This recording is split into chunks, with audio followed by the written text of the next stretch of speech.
Bueno, muy buenas tardes a todos. Yo lo primero que tengo que decir es que estoy encantado de estar aquí. Constituye para mí un honor haber sido invitado por esta prestigiosa universidad para compartir este tiempo de reflexión con todos ustedes. Sean pues mis primeras palabras de gratitud para las autoridades académicas y muy especialmente para mi estimado colega y pujante penalista Juan Ignacio Rosas como organizador de este evento. Intento corresponder a su amabilidad con las siguientes consideraciones en torno a la prevención penal de los accidentes de trabajo y más en concreto en torno a la protección penal específica a través de un tipo autónomo de la seguridad en el trabajo. Les decía hace un momento que para mí es un honor estar aquí, no solo es un honor, sino que también es un placer. Este tema, como decía el profesor Rosas, es un tema que me es especialmente grato y familiar. A él le dediqué, desafortunadamente ya hace muchos años, mi tesis doctoral y sobre él he seguido pensando y estudiando en los últimos 20 años. Bien, como el derecho es una disciplina práctica, es en cierto modo, al menos el derecho penal, ética aplicada, comencemos con un ejemplo basado en un caso real de la jurisprudencia española.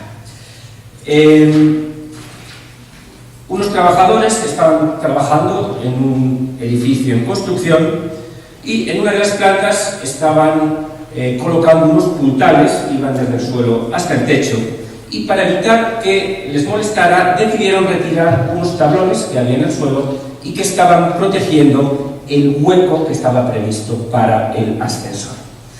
En realidad, el estudio de seguridad previo, preceptivo en España, exigiera que ese hueco estuviera protegido por algo mucho más sólido y permanente que unos tablones, precisamente para evitar la tentación de retirarlos fácilmente. Estaba previsto que eso estuviera cubierto con un mallazo metálico remetido, empotrado en el propio cemento del suelo, en el propio forjado. En un momento dado, un trabajador que andaba hacia atrás, mirando hacia el techo, colocando unos puntales, cayó por el hueco desprotegido. Afortunadamente, era una persona joven y con unos excelentes reflejos que pudo reaccionar y agarrarse afortunadamente en el borde y quedó colgado de allí hasta que sus compañeros le socorrieron. La caída no hubiera sido de 9 metros y muy probablemente hubiera deparado la muerte del trabajador o, en todo caso, lesiones muy graves. En España, este hecho fue constitutivo de un delito contra la seguridad de los trabajadores por parte de las personas, luego hablaré de ello, que resultaban obligadas a facilitar condiciones seguras a los trabajadores, el empresario o el delegado correspondiente del mismo. Si entendemos que su comportamiento fue doloso, es decir, que el sujeto omitente conocía la irregularidad de las condiciones y conocía, o al menos preveía con una alta probabilidad, la situación de grave peligro, merecería una pena de 6 meses a 1 año de prisión y además una multa de 6 a 12 meses multa en el sistema español de graduar las multas. Si el juez estima que solamente hubo una grave imprudencia, la pena seguiría siendo de prisión, más reducida de 3 a 6 meses y seguiría habiendo una pena de multa. Creo que en Chile la situación sería diferente, por cierto, como nos recordaba el profesor Rosas, como muestra, creo también, el cierre de la investigación por el accidente en la mina San José. El derecho penal en Chile, si no me equivoco, intervendría solo si se hubiera producido, en el ejemplo que les ponía, una lesión o la muerte del trabajador. Solo si hubiera homicidio imprudente o lesiones imprudentes. Ni siquiera podríamos hablar de una tentativa porque nos faltaría para ello el dolo de lesionar o de matar. En Chile, como en España, no se pena en general la tentativa imprudente. He dicho en general. La cuestión es si en algunos casos, si en particular debería penarse, si deberíamos penar en algunos ámbitos estadísticamente muy peligrosos las conductas descuidadamente peligrosas que, sin embargo, no se concretan en un daño, en un resultado, en una lesión. La cuestión es la que titula mi intervención. Si tal como sucede en España y en otros ordenamientos, pero como en cambio no sucede en otros muchos ordenamientos, la pregunta es: ¿debería el derecho penal chileno castigar las tentativas imprudentes de homicidio y lesiones en relación con las condiciones en las que se presta el trabajo por cuenta ajena? Es decir, más allá, o más bien más acá de la protección que brindan los delitos de lesiones imprudentes y homicidio imprudente, ¿debería crearse en Chile un delito para cuya consumación bastara el mero peligro para la vida, la integridad física y la salud de los trabajadores? ¿Deberíamos crear en suma un delito contra la seguridad de los trabajadores?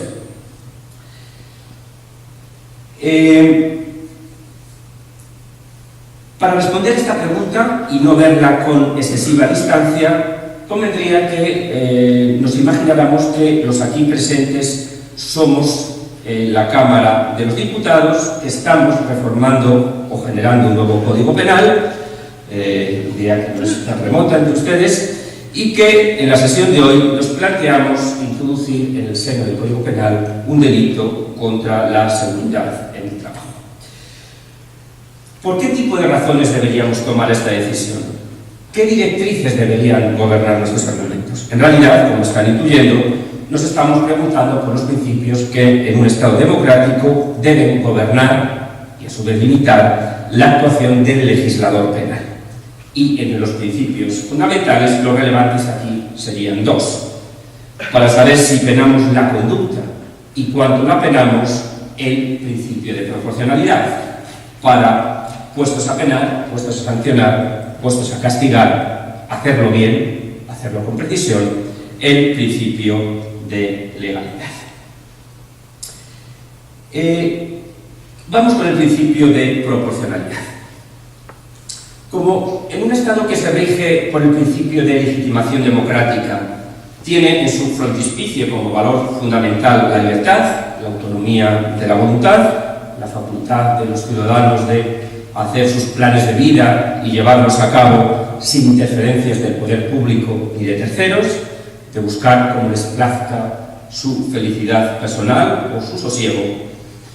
A la sociedad democrática, en principio, no le gusta prohibir y mucho menos encerrar a alguien, privarle de la libertad ambulatoria por la quiebra de dichas prohibiciones.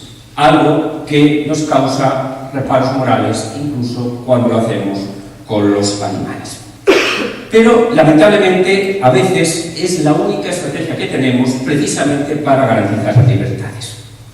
Eso sí, y esto es entre otras cosas lo que postula el principio de proporcionalidad, tendremos que asegurarnos que la prohibición merece la pena, que tiene un fin loable, que ese fin es una libertad o una condición de libertad. Esto es lo que solemos denominar principio de lesividad o, una denominación que me gusta muy poco, principio de protección de bienes jurídicos.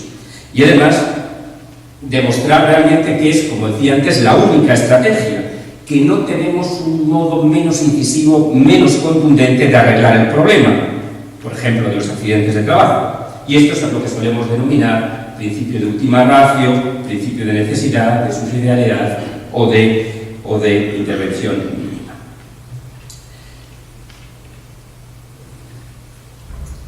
Para aplicar nuestro, permítanme la expresión en relación con el principio de proporcionalidad, nuestro legitimómetro al delito que nos planteamos crear, debemos hacer dos consideraciones. La primera tiene que ver con las peculiaridades que plantean al principio de proporcionalidad los delitos de peligro. La segunda tiene que ver con el papel del derecho penal respecto a conductas muy ubicuas, muy frecuentes en un contexto de riesgo permitido. Primera reflexión de proporcionalidad. Naturalmente que si nos preguntamos por la legitimidad de la finalidad de la nueva norma, de una norma que proteja la seguridad de los trabajadores, que sancione las conductas contra la seguridad de los trabajadores, en sí gana por cara, es aplastante.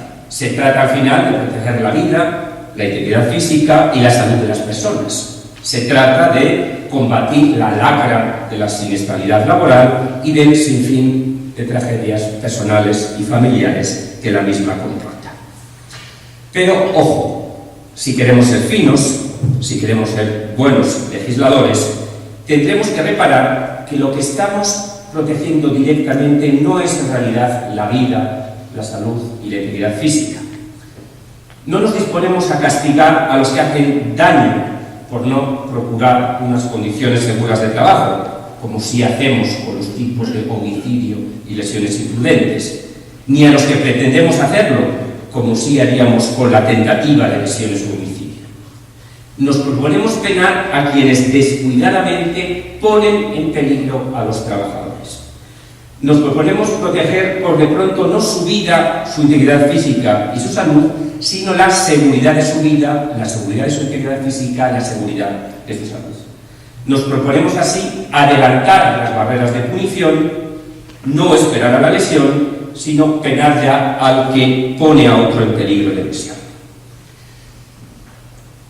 Decidido que vamos a proteger la seguridad, que vamos a redactar un delito de peligro, que vamos a adelantar las barreras de punición, tendremos aún que tomar otra decisión, que es la de cuánto vamos a adelantar esas barreras. Y simplificando, tenemos tres opciones básicas. La más modesta, la menos punitiva, consiste en restringir el tipo penal a los supuestos de delito, de peligro concreto, que después, perdón el juego de palabras, voy a intentar concretar en su definición. En esta opción exigiremos como poco que algún trabajador determinado, en concreto, haya estado cerca de la muerte o de la lesión, como era el trabajador del ejemplo con el que he iniciado mi intervención. La opción más punitiva, la opción más agresiva, supondría generar un delito de peligro abstracto, en el cual nos conformaremos con describir una conducta como estadísticamente peligrosa. Por ejemplo, no impartir cursos de formación a trabajadores cuyo destino sea una actividad especialmente arriesgada o, por ejemplo, no facilitar las condiciones básicas de seguridad a los trabajadores.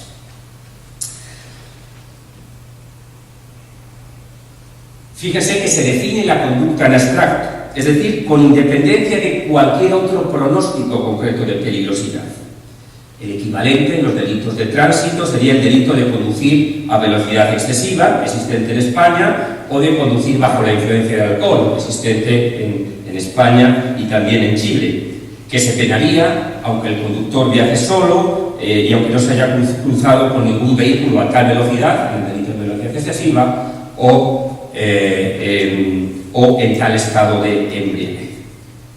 Una técnica intermedia entre la técnica del resultado de peligro concreto y la del peligro abstracto, y que recibe distintas denominaciones y distintos matices, consistiría en exigir que la actividad típica sea efectivamente generadora de un peligro para los trabajadores, aunque el curso de riesgo no se haya acercado a ninguno de ellos y no se trate en tal sentido de un delito de peligro concreto.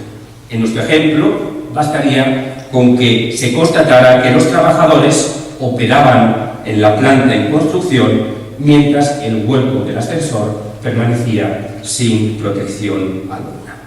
Esta opción es la que parece adoptar, por ejemplo, el Código Penal peruano, que habla sin más de poner en riesgo la vida, la salud o la integridad física de los trabajadores.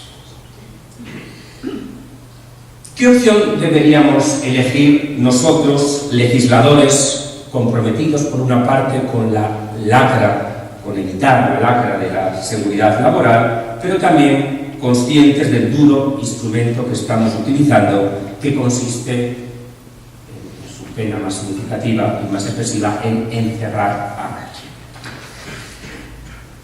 La opción por el peligro abstracto, les decía antes, que es la más dura, es también la más practicable y la más protectora. Por un lado, nos evita problemas de prueba, pues solo se trata de probar que se dio una conducta y no los efectos imputables a la misma. Por otro lado, es la opción más protectora en el sentido de más anticipadora, más punitiva, que satisfará más los intereses de las víctimas potenciales del delito. Sería además la opción más coherente con el actual fenómeno expansivo que sufre el derecho penal. Más para mal que para bien, a mi juicio, el derecho penal se está convirtiendo en los últimos tiempos, y hablo ahora de España y de otros ordenamientos europeos, que son lo que más conozco. El derecho penal, les decía, se está convirtiendo en una especie de bálsamo del sentimiento de inseguridad que embarga hoy al hombre moderno de las sociedades desarrolladas. Como afirmaba recientemente el sociólogo Manuel Castells, el hombre moderno, cada vez más seguro en su entorno inmediato respecto a su vecino, cada vez más consciente de sus derechos civiles y de cómo hacerlos valer, se siente cada vez más desasosegado ante los inciertos y abstractos peligros que le amenazan. Desconoce si su intimidad está siendo dañada por medios informáticos, no sabe exactamente lo que come, por lo que leí de la prensa, no sabe cuánto han utilizado el aceite que compra, los fritos que va a consumir, no sabe cuándo le están grabando, se siente desamparado ante cierto tipo de contratos de adquisición de bienes y servicios, teme llegar a ser víctima de un atentado terrorista o, en ejemplo muy doloroso, teme que el tren en el que viaja descarrile o, como trabajador, no sabe a qué riesgos está siendo sometido. Y entonces, ante esta inseguridad, mira al Estado y reclama una protección contundente, reclama seguridad, pero la reclama de un modo contundente, pide derecho penal. Y como lo que quiere es seguridad, lo que quiere es terminar con los focos de riesgo, con los comportamientos peligrosos. Y por lo tanto, lo que pide son nuevos delitos de peligro. Se pide con ello la constitución como bien jurídico penal de nuevas formas de seguridad. La seguridad cada vez más lejana, de cada vez más bienes y respecto a cada vez más fuentes de peligro. Dicho todo esto, para rebatirlo, ¿debemos ser, pues, proteccionistas y dar seguridad penal con un delito de peligro abstracto de protección de la seguridad de los trabajadores? ¿Debe bastar entonces para penar a alguien, al empresario o a sus delegados, con que sin más se constate que sus trabajadores realizaban su prestación sin las medidas de seguridad preceptivas o al menos sin las medidas básicas de seguridad? Claramente no. A mi juicio, esto sería injusto y disfuncional. Sería injusto por desproporcionado, y volvamos al principio de proporcionalidad. La lejanía de la lesión hace que la pena parezca excesiva y que, insisto, de cara a enviar a alguien a la cárcel, que es de lo que estamos hablando, no tengamos argumentos consistentes para rebatir al empresario penado que alegaba que se trataba de una mera irregularidad laboral, que la situación no se ha demostrado tan inequívocamente peligrosa como para imponer una pena, que en última instancia lo tenía todo controlado para evitar el accidente. El empresario nos diría: sancióneme, pero no me envíe a la cárcel. Pero es que además una pena tan adelantada sería disfuncional para el sistema, por varias razones. Una estrategia tan ambiciosa de punición generaría miedo empresarial, con un nocivo efecto disuasorio general de la actividad productiva, con todo lo que ello comporta para el desarrollo económico, que, como decía el Nobel indio Amartya Sen, también es un proceso de expansión de la libertad.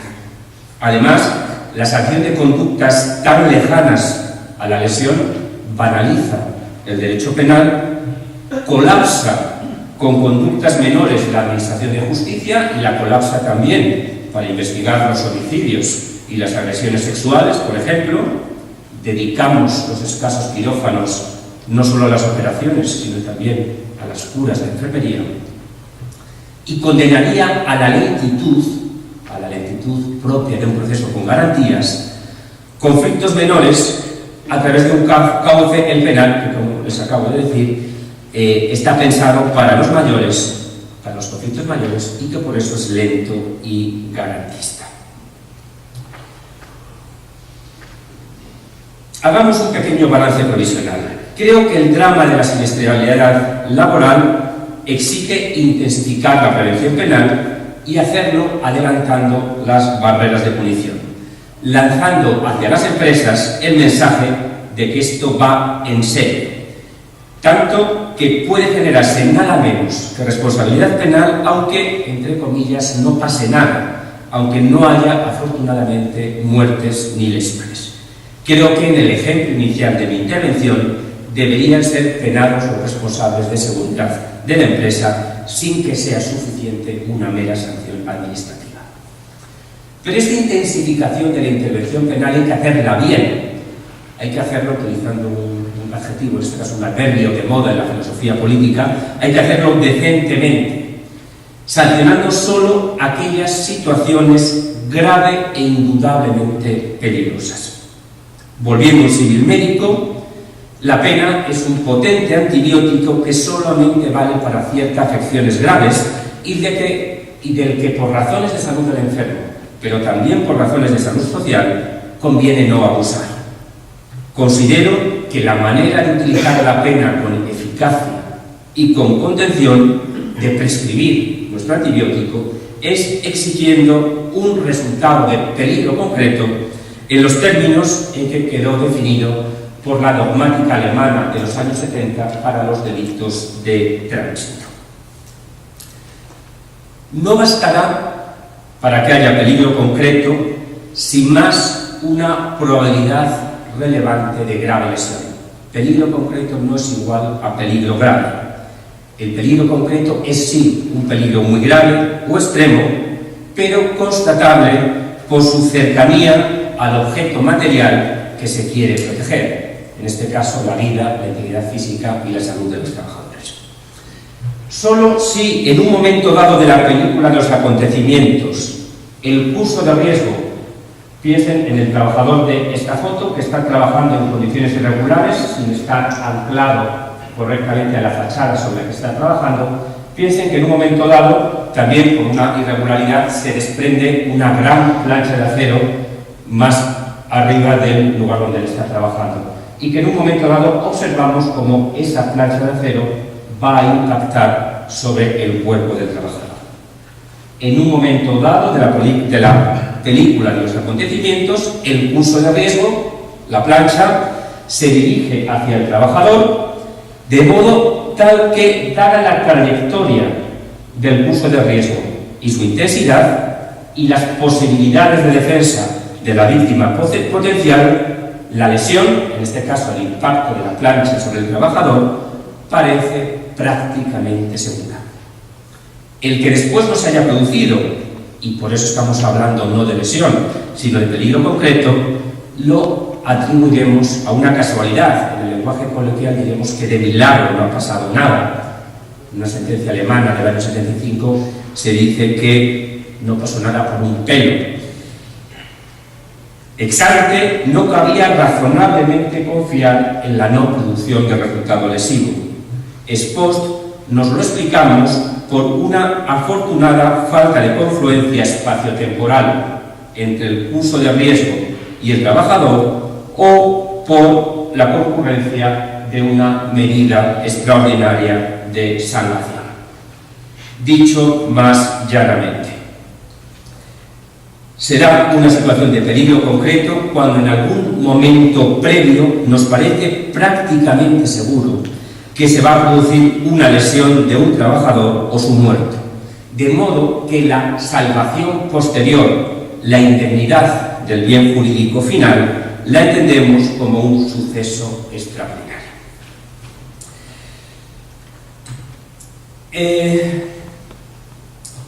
Reitero la pregunta que titula mi intervención. ¿Debería incorporar el Código Penal chileno un delito contra la seguridad en el trabajo? La respuesta, por argumentado hasta ahora es que sí, y que además debería tratarse de un delito de peligro concreto en los angostos términos en los que he definido esta categoría.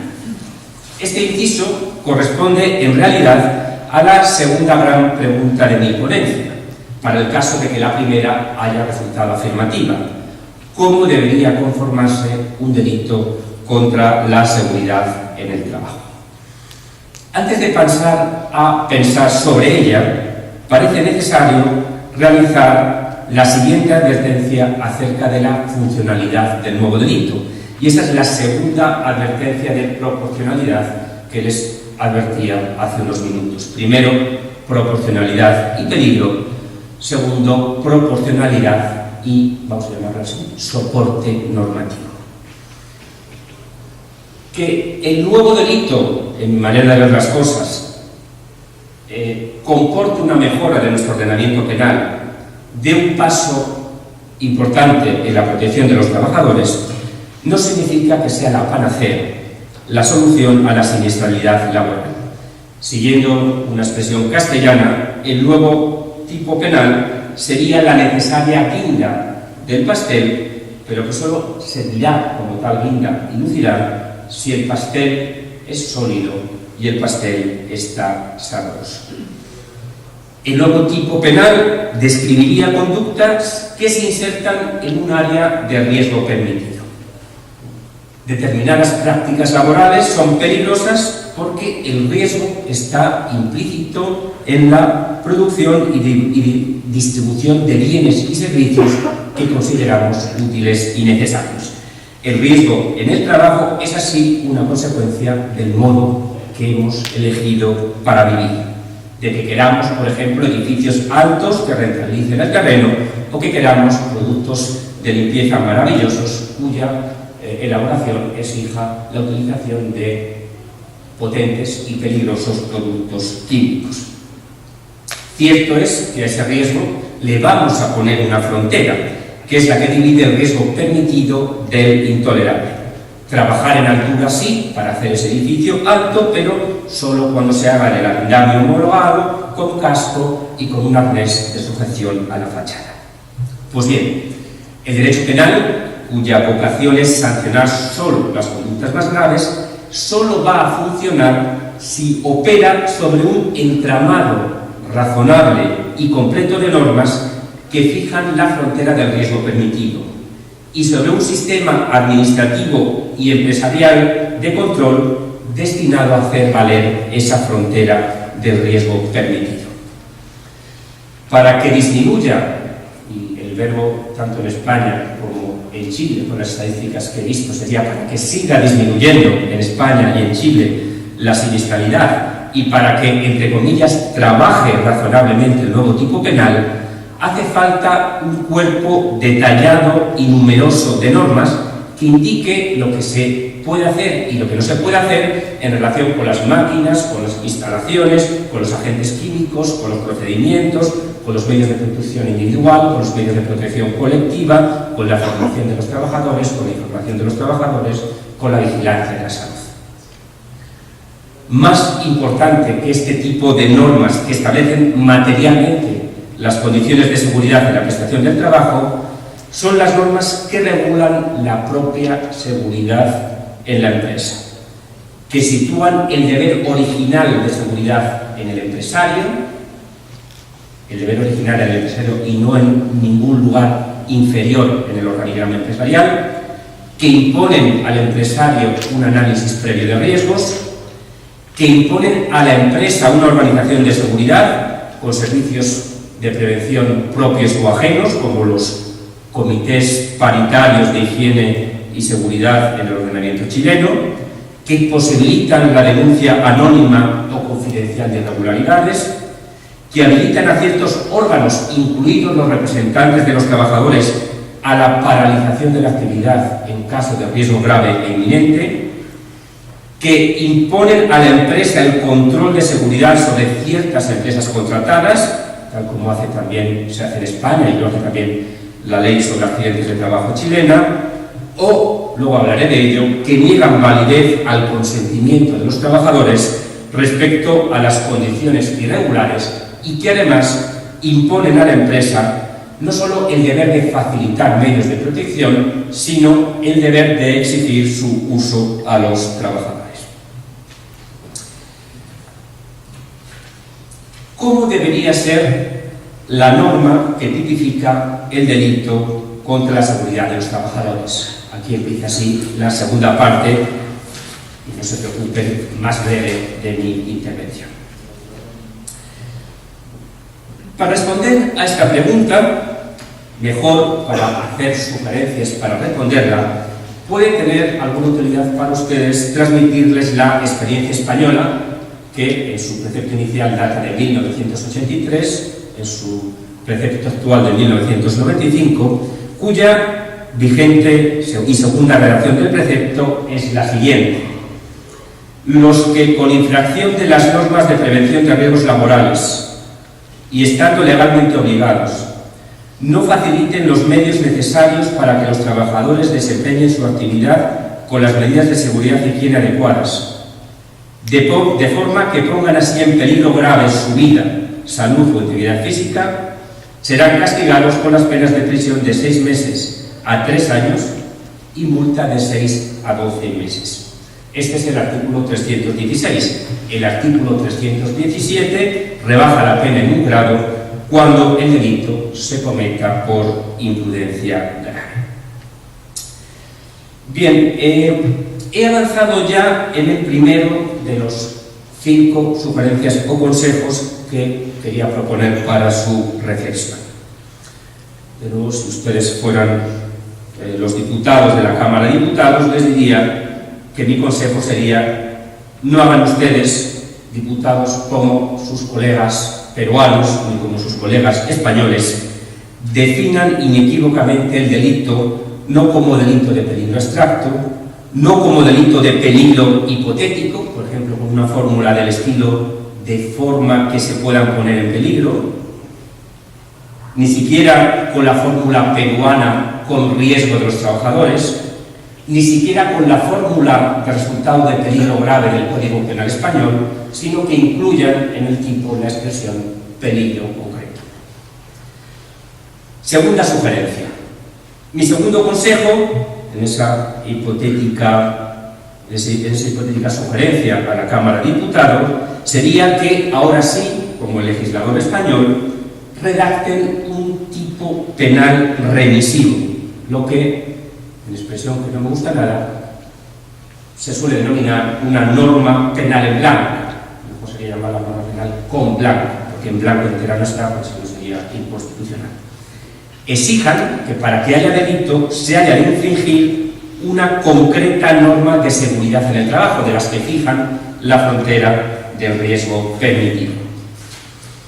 Sé que las normas penales remisivas son bastante antipáticas y que dan algunos quebraderos de cabeza desde el punto de vista del principio de legalidad, pues al remitirnos a normas de rango inferior a la ley, estas concretas normas que fijan la frontera del riesgo permitido, resultará en primer lugar, primero, que ya no es solo el legislador democrático el autor de la norma, sino que interviene un segundo normador que ya no es el representante directo del pueblo.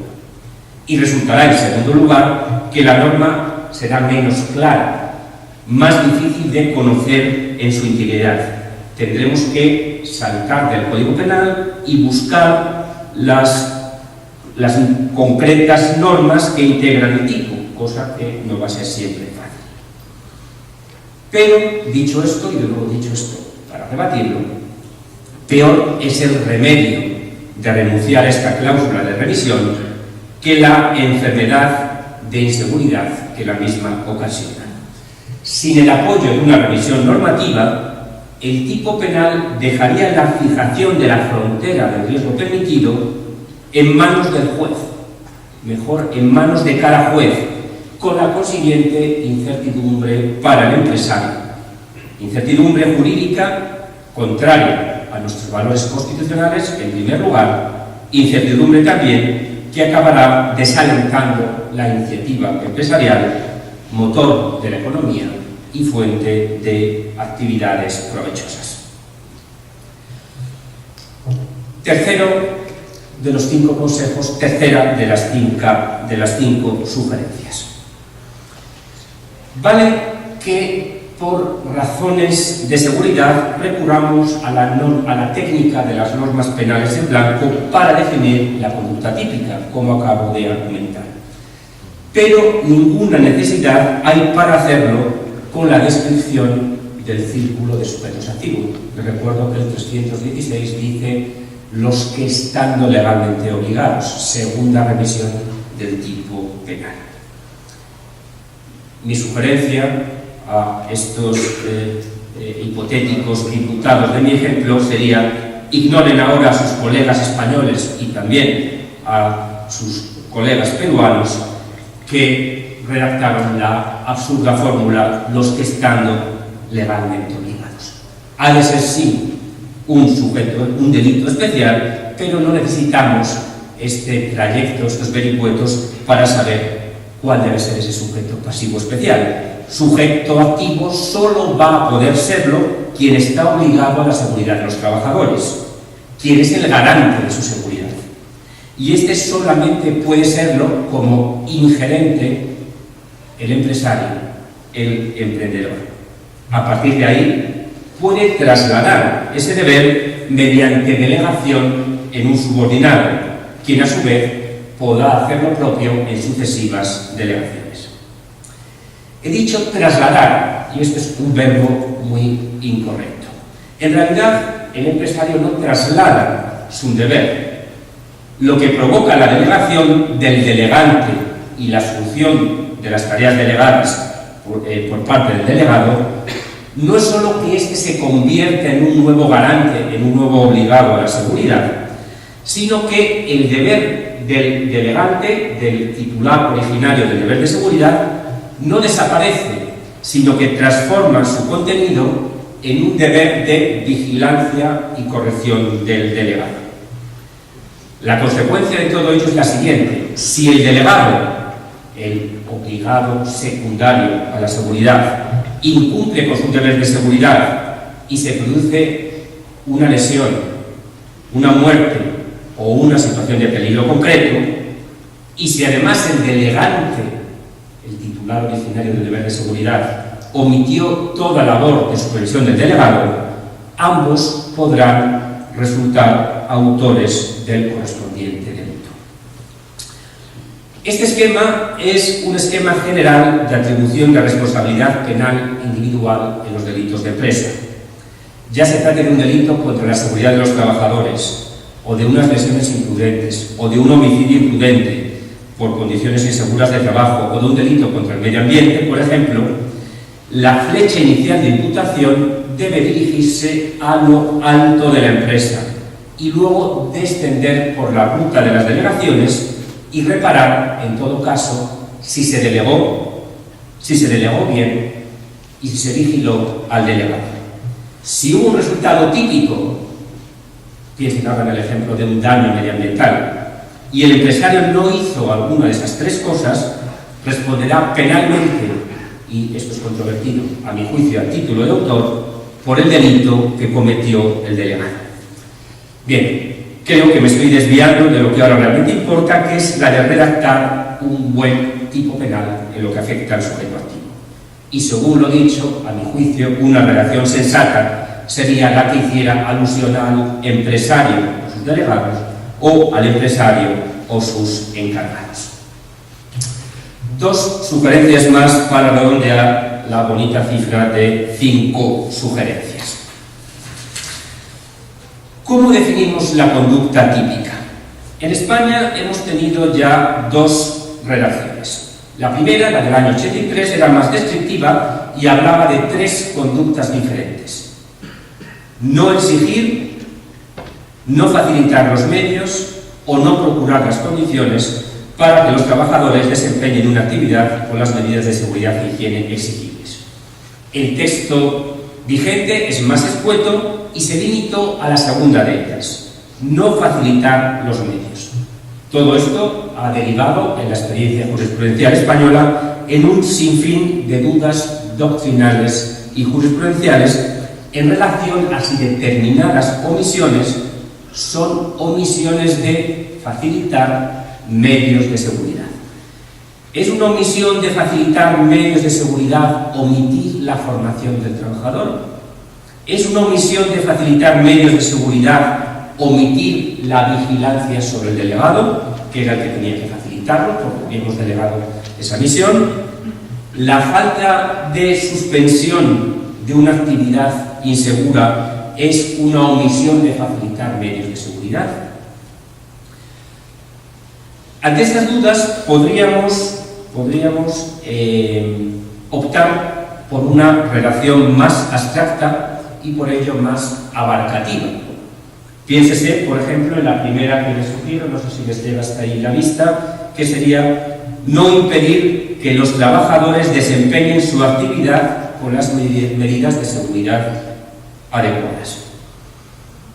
Pero yo creo que uno de los grandes efectos preventivos de esta novedad legislativa sería la propia llamada de atención acerca de la magnitud del problema de la siniestralidad laboral, una magnitud penal, y que habría que aprovechar esta función de llamada, esta función, para alertar sobre cuáles son los modos de menoscabar la seguridad en el trabajo. ¿Qué les parece la siguiente fórmula? Por la no facilitación de los medios necesarios, la no exigencia del uso de los mismos, la ausencia de una adecuada selección o formación de trabajadores, la imposición de un ritmo de trabajo inadecuado o de cualquier otra forma, ocasionen o permitan que los trabajadores realizan su prestación sin las condiciones de seguridad adecuadas. Y quinta sugerencia. Sanciónese no solo la conducta dolosa, sino también la gravemente imprudente. Y sanciónese con pena, siquiera breve, privativa de libertad. El consejo genérico para el entero derecho penal económico viene del gran penalista alemán Klaus Tiedemann, quizás el mejor estudioso del derecho penal económico que hemos conocido, con quien tuve el honor de estudiar durante mi formación doctoral en Alemania, rasgo que me une afortunadamente al profesor Hernández. A su juicio, la prevención de determinados ilícitos en el ámbito socioeconómico pasa por dos directrices: por la sanción de la imprudencia, única vía en muchos casos de alcanzar a la cúspide de la empresa, y por la vía de la privación de libertad, que evita que la pena, si es de multa, pase a ser un coste más trasladable en última instancia a los usuarios y a los consumidores. Antes de finalizar, deseo mencionar muy brevemente dos interesantes problemas de aplicación que ha suscitado la interpretación y aplicación práctica en España del delito contra la seguridad de los trabajadores. El primero se refiere a la calificación, a la solución concursal que habría que dar al supuesto en el que, debido a las condiciones irregulares de trabajo, varios trabajadores sufren una situación de peligro concreto y uno de ellos, además, resulta desafortunadamente muerto o lesionado. El andamio en altura en el que trabajan 3 trabajadores pierde una de sus sujeciones, uno de los trabajadores cae al vacío y fallece, homicidio imprudente, y los otros 2 consiguen, vuelvo a la expresión de antes, milagrosamente, agarrarse a duras penas del ya colgante andamio. Después de algunas vacilaciones, el Tribunal Supremo de España ha terminado afirmando que para comprender todo el desvalor del hecho necesitamos acudir a un concurso ideal de delitos, entre el delito de homicidio imprudente, en mi ejemplo, y un delito contra la seguridad de los trabajadores. A mi juicio, la lógica de esta solución es solo un espejismo y que se trata de una solución que incurre en un bis in idem, en sancionar doblemente el mismo desvalor. Si el delito contra la seguridad de los trabajadores emplea el plural cuando describe al sujeto pasivo y habla de trabajadores, no de trabajador. Es porque no es relevante a los efectos de considerar que hay un solo delito el que sean uno o varios los trabajadores puestos en peligro. Esto significa que el desvalor del delito, que es un desvalor de peligrosidad, se cubre con que un solo trabajador sufra una situación de peligro concreto. Pues bien, si sancionamos solo por el homicidio, o en su caso por las lesiones imprudentes, estaremos sancionando, obvio es decirlo, el desvalor del resultado de la muerte y también el desvalor del peligro que precedió necesariamente a esa muerte. Estaremos sancionando también el desvalor de peligrosidad propio del delito contra la seguridad de los trabajadores. Sé que todo esto es un poco abstracto para una intervención oral, pero la conclusión sería: no hay concurso de delitos, sino a mi juicio hay un concurso de normas a favor de la norma que tenga la lesión. Abuso de su paciencia con una última cuestión aplicativa que me parece de máximo interés, que podríamos decir, permítanme la expresión, que está de moda en España en este ámbito de reflexión. ¿Podemos responder penalmente al empresario o al delegado del empresario que no impide que un trabajador imprudentemente se autolesione? ¿Debe responder el encargado que observa impasible cómo el trabajador a su cargo no utilice a la altura el cinturón de seguridad que le ha suministrado? ¿Y si por razones de celeridad, de rapidez en el trabajo y de ahorro de costes, ha sido el propio encargado el que ha propuesto al trabajador que no utilice el cinturón y el trabajador ha consentido? Como ustedes intuirán, estas cuestiones son cuestiones más generales de derecho penal, de teoría del delito, relativa a la imputación de resultados al autor, en este caso al autor omitente, cuando la víctima, o bien uno, consiente el peligro, o dos, contribuye al incremento de este, o tres, incluso la propia víctima es quien genera el peligro. Y desde una perspectiva penal general, la respuesta debería ser en principio negativa. No imputaríamos la lesión, la muerte o el resultado de peligro concreto. Por ejemplo, a quien acepta ser trasladado por un conductor ebrio y tiene un accidente, consentimiento en el riesgo, o a quien mantiene relaciones sexuales sin profilaxis con quien sabe portador del virus del SIDA y contrae la enfermedad, contribución al propio riesgo, o a quien consume heroína en mal estado o con excesiva pureza que otro le ha vendido y muere a consecuencia de tal consumo. Esta no puede ser la solución correcta en relación con la seguridad de los trabajadores. Piensen ustedes por un momento en lo que sucedería si el consentimiento del trabajador exonerara de responsabilidad al deudor de seguridad. Razones éticas aparte, tal consentimiento se terminaría tácita o implícitamente exigiendo al trabajador para ahorrar costes, y este lo prestaría así como es lo habitual en un mercado laboral en el que la oferta de trabajo, del puesto de trabajo es muy inferior a la demanda. Del trabajo depende su sustento y el de su familia. Las cifras de siniestralidad serían insoportables. Piensen, además, en que lo habitual es que dicho consentimiento sea inválido o de una validez muy débil, por la falta de un cabal conocimiento del riesgo, desconocimiento del ciclo concreto productivo, por la perturbación que para tal conocimiento supone la habituación al riesgo. Y traigo ahora de nuevo a colación el desgraciadísimo accidente ferroviario en España, entre otras cosas debido a la habituación al riesgo del maquinista. Les decía, debilidad del consentimiento por falta cabal de conocimiento, por la perturbación de tal conocimiento, por la habituación al riesgo o por la falta de libertad del trabajador dependiente para negarse al trabajo irregularmente arriesgado. Es por ello por lo que los ordenamientos tienden a adoptar juiciosamente, justificadamente, dos estrategias paternalistas, de paternalismo justificado.